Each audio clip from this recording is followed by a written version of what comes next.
Podwane motenore kod weche mag thieth Nyakwamogi. Jochiw thieth e kaunti ma Migori ma osebedo kod ng'anyo ochungo ng'anyo kuom ndalo 15 ka girito mondo tend kaunti ma Migori oketie tim moko kuom dwaro ma gisebedo ka gichwalo. Gigo ma jochiw thieth dwaro oting'o medo ndiko jochiw thieth, medo gi ngas mar tich kata promotion kod miyo gi okumba mar thieth maber ma dho ngere dendo ni comprehensive insurance cover. Jagoro mar riwruok mar clinical officers e kaunti ma Migori Maureen Maramba wacho ni poni piny owacho ma Migori ok ochopo winjruok margi to gidhi dok ng'anyo tok ndalo 15.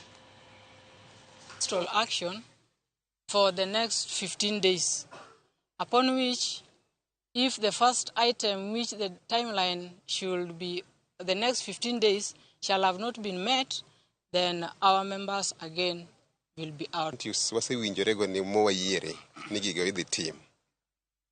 Omiyo koro waluongo jotijwa mondo odog e tich mondo omi jopiny thieth makare. No, employment within the public service is subject to budget and budgetary provisions.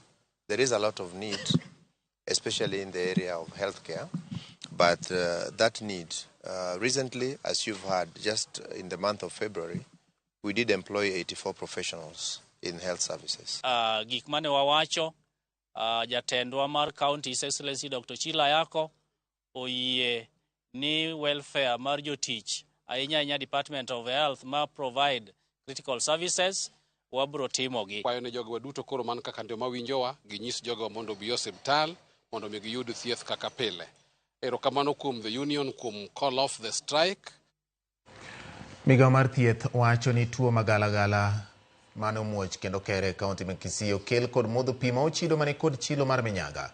Nyaka sani ji maromo 61 oseyang kod tuono ma osekelo luoro e gwenge kaka Nyabigege kaachiel kod mamoko manitiere alwora mar kaunti ma Kisii. Cynthia Onyango nigi ler.